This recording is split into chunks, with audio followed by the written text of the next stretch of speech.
already a multiple degree of freedom system.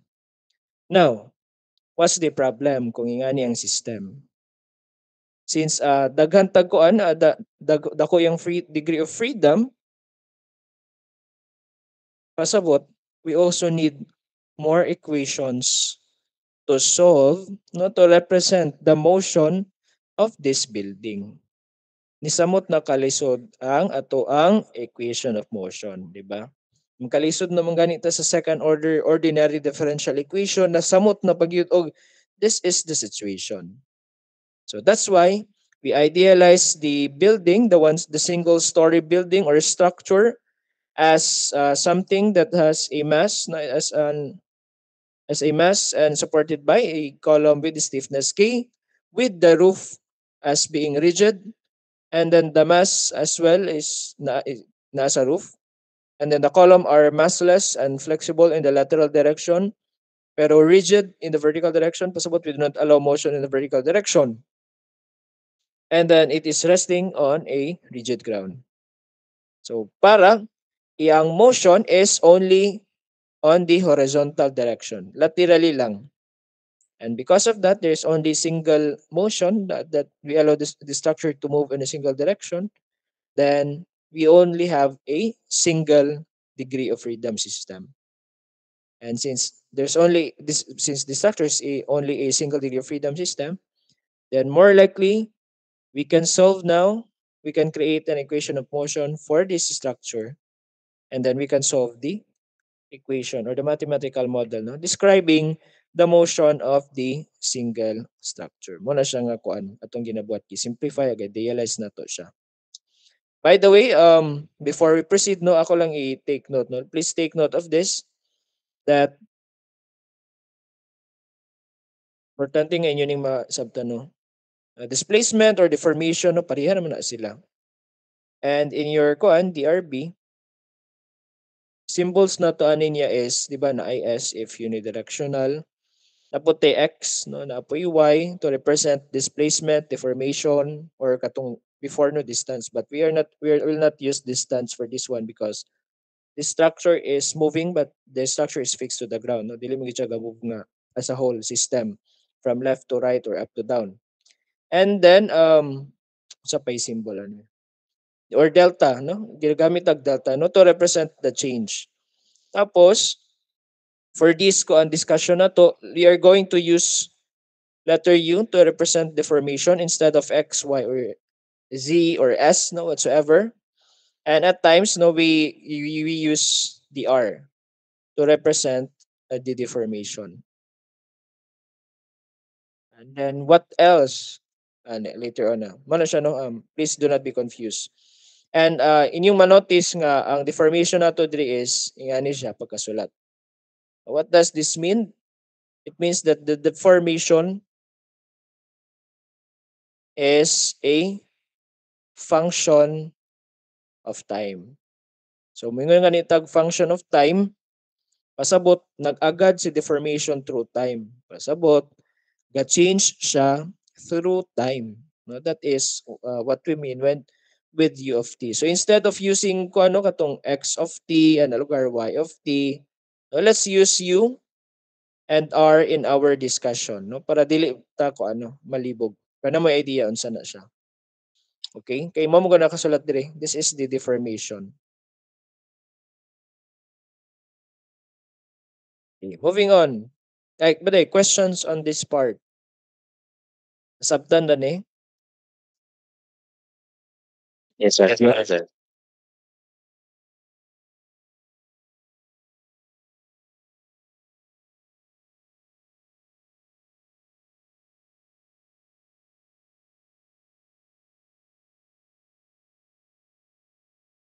Okay. Let's move on. So this is an example of if ano katong structures that can be idealized as a SDOF system or SDF system. So kuan gyud, we have the water tank, we have the mass on the roof, and then we have as well the column. No, mga single story structure, no, we have the roof and then supported by a column, roof and supported by a column. Okay. So after idealization, unsa may next nato buhaton? No, we analyze the idealized structure. Unsa man natong gibuhat? So for this one, what did we do is that we allow the structure to be displaced. No, ato siyang gipalihok si structure. Ang displacement, U naught. No, U naught represents the displacement. It represents the initial displacement or displacement. Sabot gipasayaw nato si structure. Pila ang distance? U naught. No, wala tay specific nga kuan nga. Let's say like 10 millimeters, no, or 2 inches. No, what na nagamit na. We just use U naught. Okay. So let me just draw the lamp mass model of the structure. So we have a mass and the stiffness K. So di ba nagamit ang stiffness K? Asa man ni nato kasagara makita si K? No? K, stiffness. We know that this is the stiffness. Kung inyo madumduman sa inyong dynamics of rigid bodies, asa nato siya gigamit? No? Ato siyang gigamit sa calculation of the elastic force. Atong negative kx, no? If you remember, no, this is the spring force and k is the spring constant. Amo na ni siya. Ano mong katingalaan no kay lagyan naman na ninyo. So the spring force or the elastic force is one of the forces that acts on the system if of on the structure nga ga-move. No, what this is one of the force nga ga-act. Karon unsa may kuan reaction aning elastic force? Iyang reaction is this is a restoring force. Unsa may pasabot when we say restoring force? Kung atong ipalihok to the right si building or si structure or si system, iyang ginapamove pabalik ang system. Prego, di ba? Di ba sa dynamics of rigid bodies, no, we have the spring and then ate gibitay nga mass, M. So bingon na nga calculate the force, no, the spring force. So that is negative kx. So the mass is downward and the spring force mo na siyang gapabalik no mura gabira ni spring back to its original position, restoring force. And it is always opposite to the direction of motion. Mo ni ang ginabuhat man ni kuan ni elastic force. So let's call the spring force as the elastic force karon from now on. So that is the elastic force, no, that is a restoring force. So when we displace the structure to the right by U naught, since this structure is being supported by a column with stiffness K, pasabot, the columns will respond to that displacement. Since the structure will respond to that displacement, iyang ipabalik ang structure to its original position. So kung imo siyang move to the right, the elastic force will push it to the left. So let's say this is the initial time at time 1, i-push na to siya to the right. The structure, because of the elastic restoring force, will ibalik niya to its original condition, unstressed condition. Pre po na siya elastic rebound theory, di ba? Nauna to ang elastic strains na to. The elastic strains, the elastic forces are trying to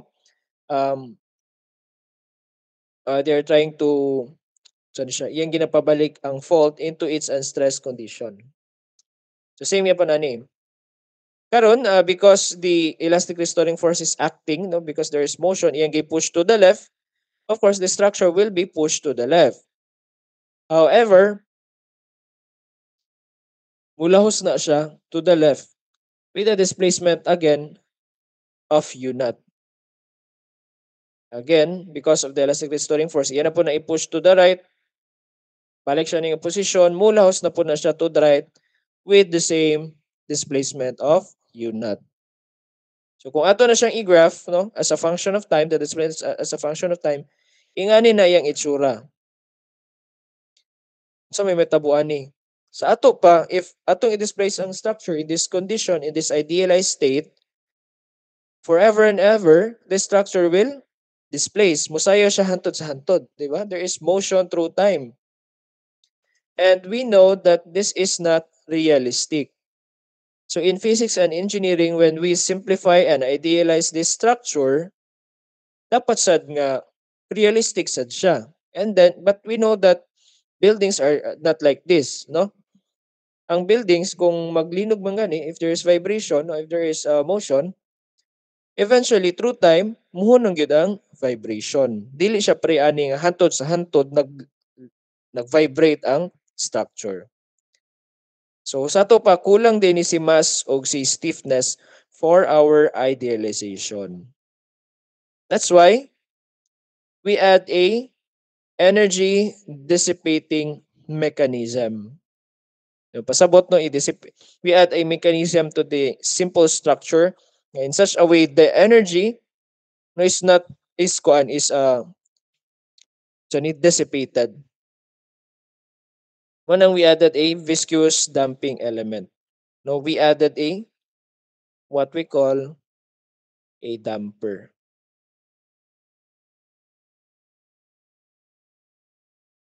So this is the addition. We have the mass, we have the roof with the mass, and then we have the column with the lateral stiffness K, and now we have added the damper. Mo ni ang symbol it represents damper. Unsa man yung notation? We have the letter C. The letter C corresponds to the damping coefficient. So tulo na, we have the mass, we have the stiffness, and we have the C. No, this is the damping coefficient. So kung atong i-graph na si structure, if we are going to displace the structure, kasi nasa motion, because of the damping element, pasabot through time, the motion will stop. It will end moving because of the C. And because of this addition, we have already added the damper, our idealized single degree of freedom system is now functional. It can now represent somehow a real world nga scenario or condition.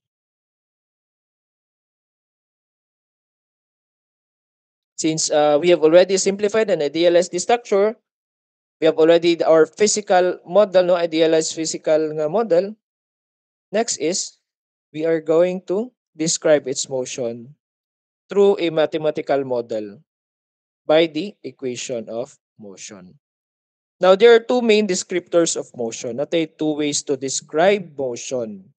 The first one is kinematics.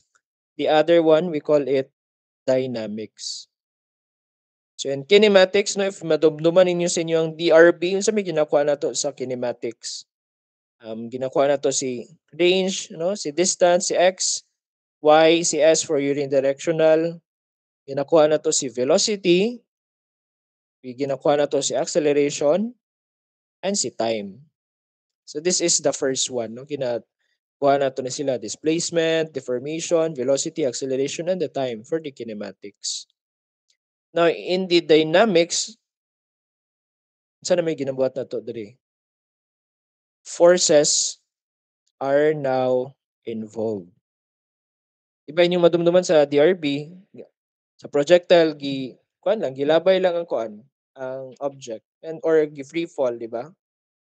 And wala diri nga part sa kinematics, i-measure lang ang distance, no? Wala velocity, acceleration. Pag-abot na to sa dynamics nga part, we have already included the forces. So, di ba atong kuha ng equation of motion? So, the equation of motion will describe the motion, no, of the idealized one-story structure. And the equation of motion is an ordinary differential equation. So, nianhin na ta sa differential equation na dayon. The equation of motion is an ordinary differential equation. Now, there are several ways to find the solution, di ba? So, if we have an ODE, ordinary differential equation, sa buhaton na to ani sa ODE. Pangitaan na to siya og solution, di ba? Since we have already our physical system, we need to formulate an equation of motion, no, to describe the motion of the structure. So unsa na to formulate sa equation of motion? Daghan pa maagi to formulate the equation of motion. First one, you have the direct dynamic equilibrium approach and the principle of virtual work and others. But atong gamiton, now we are going to use the direct dynamic equilibrium approach in the determination for the mathematical model. So before we proceed with the direct dynamic equilibrium approach, no, let us recall some principles that we have learned before. So as you can see in this presentation, we have three particles. Now, of course, these particles are representing objects or bodies. The first one, of course, all of these particles are being acted by the force. No, symbol niya is force. And if manotice ninyo that is F of t, pasabot the force is a function of time. So for the first particle, this is in static equilibrium. This part here, the particle is not moving. There is no motion. That in such a way that we sum all the forces, it is equal to zero. There is no motion, there is no acceleration. The second one, the object is now moving. This is Newton's second law, no? That the summation of forces is equal to the mass times the acceleration. And take note that the acceleration here as well is already a function of time. Take note that all of these are vector quantities, no? And then the third one, we have the D'Alembert's principle. So in the Newton's second law, we have here the mass times acceleration of the particle. The summation of all forces that are acting on the particle is equal to the mass times the acceleration. In the D'Alembert's principle, dire din to niabot si reverse effective force. Bodies that are moving with an acceleration has an inertial force. Now, among these three, atong gamiton to determine the equation of motion will be the D'Alembert's principle. But first, no, ato sa naikuan, let's recall Newton's second law. Unsa may ingon ni Newton's second law? Ingon siya that the rate of change of momentum of any mass m is equal to the force acting on it. Man ang giingon ni Newton sa iyang second law. Wala siya nag-ingon that the summation of all forces is equal to the mass times acceleration. Ingon niya the rate of change of momentum. So unsa man ning rate of change? No, what is the mathematics of change? Right now, no, we are already dealing with calculus. So if you remember, momentum P is equal to the mass times velocity. Ato na na-change gamay, no, since this is already dynamics. So the momentum is a function of time is equal to the mass times velocity as a function of time. No? It's just to represent that this is changes. No, this varies through time. Then ingon man ni Newton that the rate of change of momentum. Sa ato pa atong i-derive, ato siyang i-differentiate sa momentum. So the derivative of P of t. Karon asa man nato siya i-differentiate with respect to the time. Nganong time man? If you remember, di ba sa calculus you have the dy over dx. Ang sa ibabaw, that is our dependent variable. Sa denominator, sa ubos, that is our independent variable. So in this equation, no, the independent variable is time. Of course, we cannot manipulate time. Time is always flowing. So we differentiate the momentum with respect to time. So kung si left hand side atong gi-differentiate, the right hand side will also be differentiated. So we have this. And since the mass is constant, now we can put this out and we are left with this one. Karon unsa man ang derivative ni velocity? What is the derivative of velocity? The derivative of velocity is the acceleration. This is the rate of change of momentum of any mass m. Kunya ingon din siya is equal to the force acting on it. Amo nito nag-equal ta sa forces acting on it. That's why we have the summation of all forces is equal to the mass times the acceleration. This is Newton's second law. By the way, no, basig nalibog mo diri. Dili lagi x, dili y, r lagi. Diba? If you remember in the rectangular components, diba, we have this x,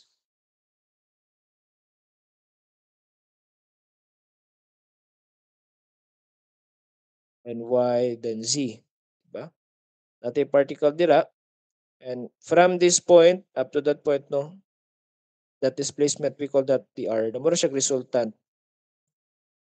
So first derivative of the r with respect to time, of course, that is velocity. Second derivative of r with respect to time, that is acceleration. That is just the equation of motion, no? That is the Newton's second law. Unsa man sad ang D'Alembert's principle? Ingon ni D'Alembert, a mass develops an inertia force in proportion to its acceleration and opposing it. Unsa man ang inertia force? This is a force no resisting change. A force resisting change, or this is a resistance to change. We call this the inertia force. And then this force is in proportion to the acceleration and opposing the motion. Of course, this is in the opposite direction of the motion. So if the object is moving that way, the inertia force is opposing it. So opposite in direction. So this is negative mass times the acceleration. This is D'Alembert's principle.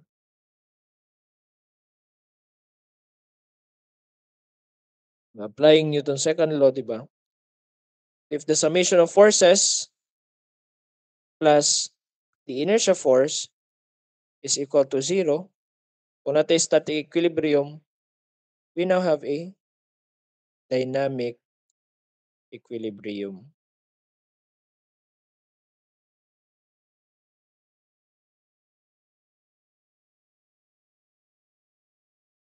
So we are going to use the dynamic equilibrium method. What is ang dynamic equilibrium? No? The summation of all forces including the inertia forces is equal to 0.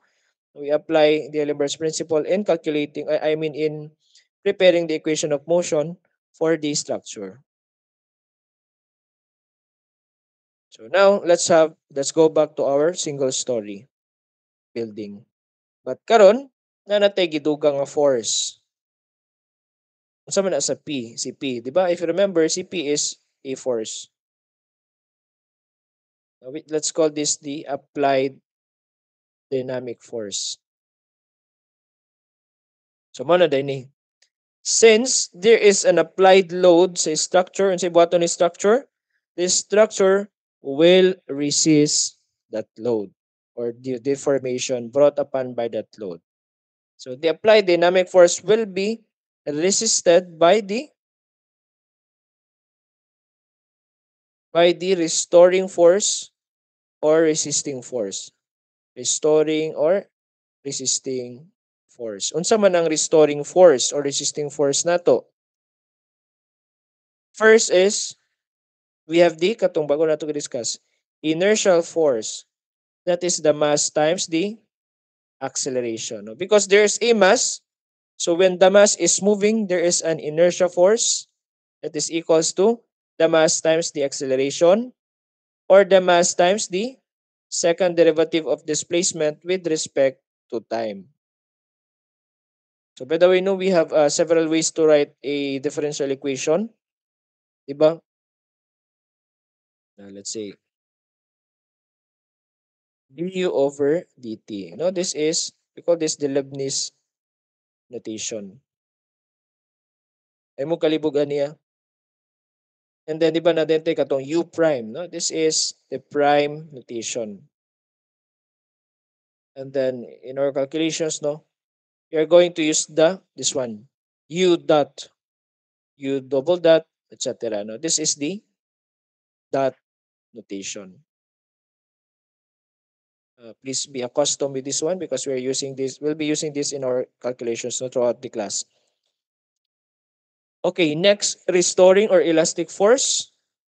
We have the damping force.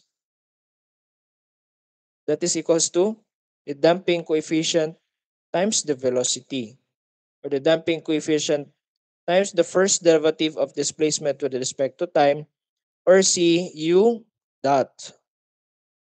And then lastly, we have the elastic restoring force, which is equal to K times U. So when we have an applied dynamic force, these three forces, inertia force, damping force, and the elastic restoring dynamic force.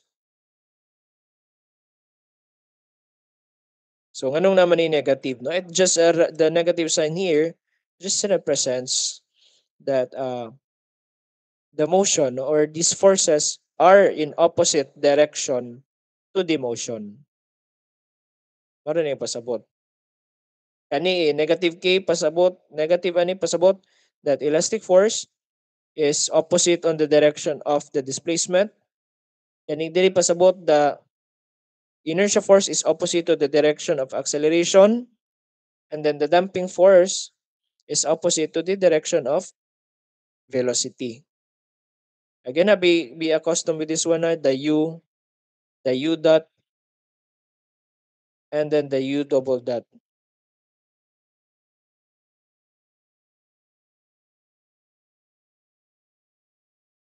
Now, this is first derivative. This is second derivative.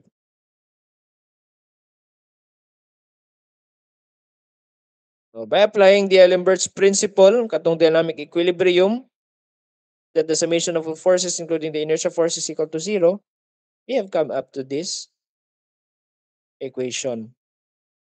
Inertia force plus the damping force plus the elastic restoring force plus the applied dynamic force is equal to zero. Now, since this is a vector quantity, this is its scalar form. Now we have the mass times the acceleration plus damping coefficient times the velocity plus the elastic restoring force times the deformation is equal to the applied dynamic force. Oh, this is the acceleration. This is the velocity. And this is the deformation or displacement. Since this is the response of the structure because of the applied dynamic force or loading, so pwede na to ni siya matawag nga response acceleration, kana siya, no? Response acceleration, response velocity, and then the response, no, deformation or displacement. Because this is the response of the structure.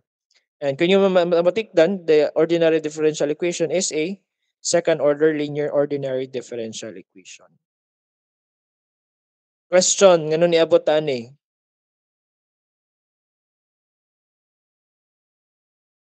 Mendan nyo? Wala ra? Okay. Bantay bitaw ha. Excuse me, sir. Yes. Unsa ginang yung nga double dot, sir, second derivative na siya, sir, ba? Oh, basta duha, mura siya u double prime ba? Yung u double prime di ba second derivative. So ang u double dot, that is second derivative ni deformation, and then kabalo bitang second derivative ni deformation, that is acceleration. Thank you, Alam mo, sir. alam mo kalibugan na parehara na sila. Lain lang og itsura. Now we call this the dot notation. Other questions? Wala ra? Sige, let's move on.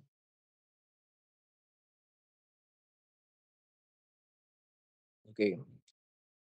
Kung naanatay ko an equation of motion, inganin siya in our calculations, no, in your calculations later on, si mass, no, and then si K o si C will be given.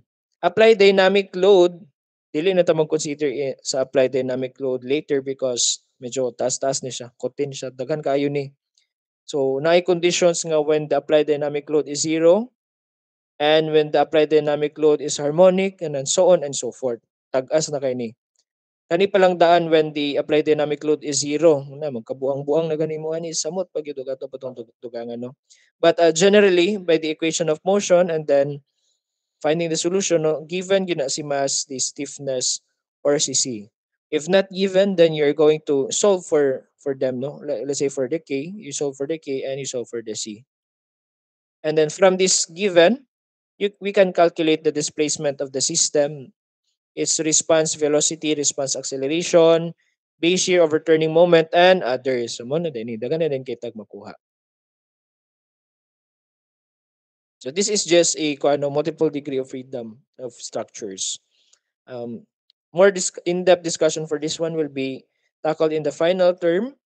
And then ang gibot lang nato diri is ang single idealized nga story. Ang one story nga gi-idealize nato is i-apply nato siya sa multiple story nga building, no? And then we just allow that building to move again in the lateral or horizontal direction.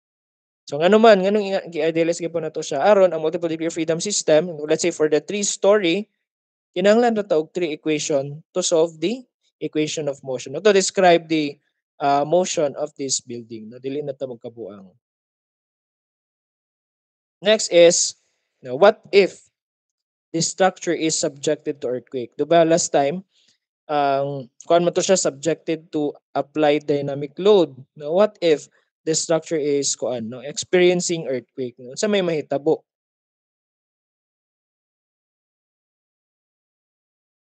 Nga ni ang mahitabo, no? There is no applied load, pero na earthquake. Sige. There is ground motion. Let's say this is the structure, no? A single lump mass model. A lump mass model lang na to kay para mas dali.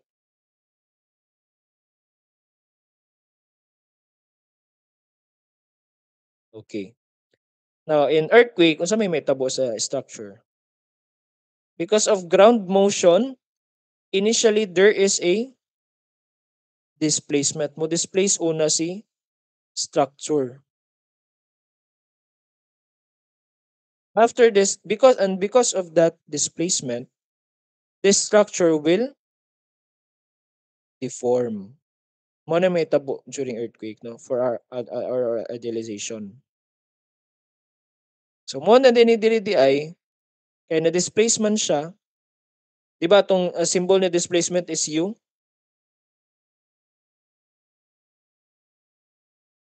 So let's say kaning initial displacement because of earthquake, let's say ato na siyang tawagon as UG, no? Ground displacement. UG is ground displacement. Ground displacement because of earthquake. Next, di ba na-deform si structure? Wala din ni katong U na to nga U lang, no? The displacement. And because of this, naatay ko there are changes sa ato ang equation of motion. Okay? So, our equation of motion, we have the inertial force plus the damping force plus the elastic restoring force is equal to 0. Nga naman, wala man tayo apply dynamic load diri, no, wala man ni siya. That's why this is equal to 0. No, mo ni siyang first change. Our static or elastic force, same ra gyapon, K times U. Damping force, same ra gyapon, C times U dot. How about the inertial force? Mao ni ang usa sa change nato, second major change. Ang ato ang inertial force duha na. That is the mass times the ground acceleration plus the mass times the acceleration of the roof. Anong duha man? Yeah, let's explain that one.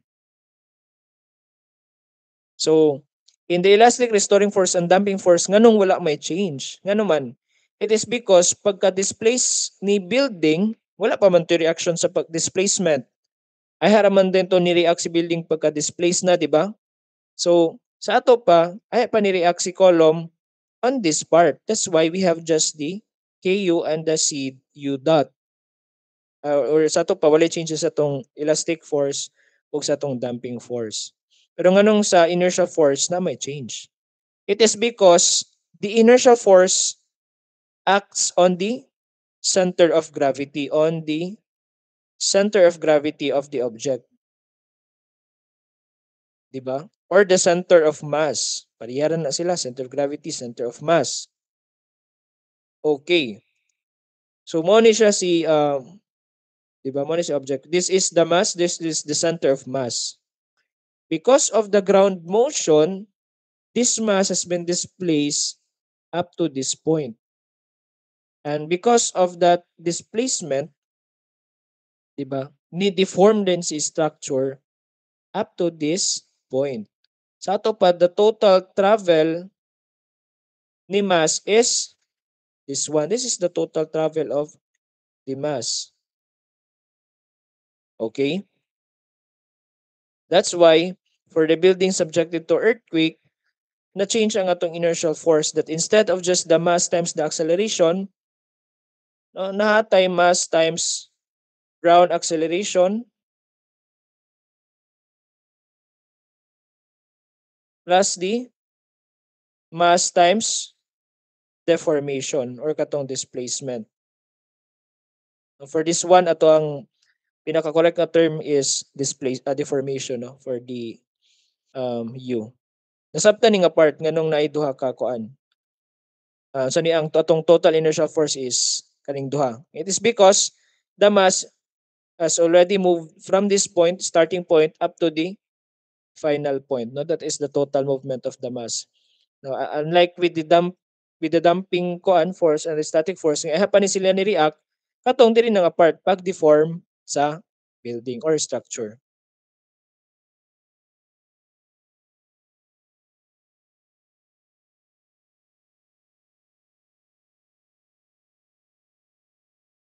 O kanino alam mo kakuan na karato lagi sa negative nga sign, no, that is kuan.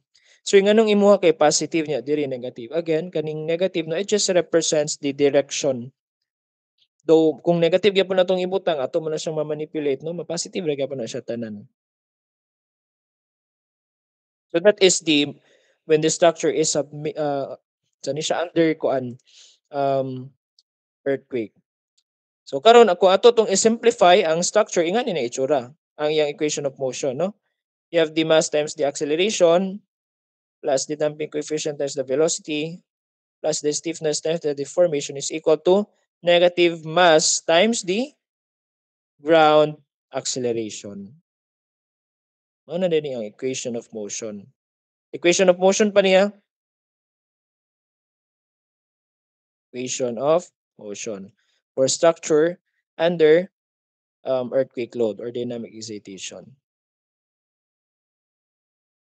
Now, kung inyong tanawon, di ba, first one here we have the ground motion, and because of that ground motion, even though the applied dynamic force is zero, we have an added inertial force because of the ground displacement. So actually this one, no, that ground motion or acceleration, mura siya ko ano, we can create a lateral force because of that ground motion. No? Muna ni atong gibuhat diri, there's an equivalent force on the top. Mura siya gaak on the top because of the ground motion. Di ba the mass, this is an added inertial force because of ground motion, and then that is acting on the center of gravity. So sa to pa, because of the ground motion, even though there is no applied dynamic force, mura siyang ma-equivalent aning structure nga not under dynamic excitation, but there is an applied loading on the top. So equivalent applied dynamic loading. Though ang equivalent applied dynamic loading, this is just the mass, negative mass times the ground acceleration. So nganong negative naman na siya, sir? Of course, kay ang inertial force, di ba, kauban ba na sila? Mass times the ground acceleration plus mass times the deformation. And since ato man siyang gi-transpose on the right-hand side, naman ito siya na negative ang sign. Questions on this part? Clarifications? Wala ra, nasabtan na ni, nganong kuan ni ngani? Okay. So karon, we have already the equation of motion. No, nata equation of motion na. So we have already our second order ODE, ordinary differential equation. Wala pa ta nahuman. What is the next step? Next step will be finding the solution. Okay, di ba? If you remember sa differential equation, after ninyo maka-formulate og equation, for the, let's say, after ninyo maka-formulate og ODE, you are going to determine the solution of that ODE. And ang solution ni ODE is equations gyapon. So we are going to find the solution of the equation of motion in our next discussion. Questions? Clarifications? Wala? Wala, sir. Wala. Okay, if there is none, then we'll end our discussion today and see you next schedule. Have a nice day, everyone. Goodbye, everyone. Thank you, sir. Thank you, sir. Bye, sir.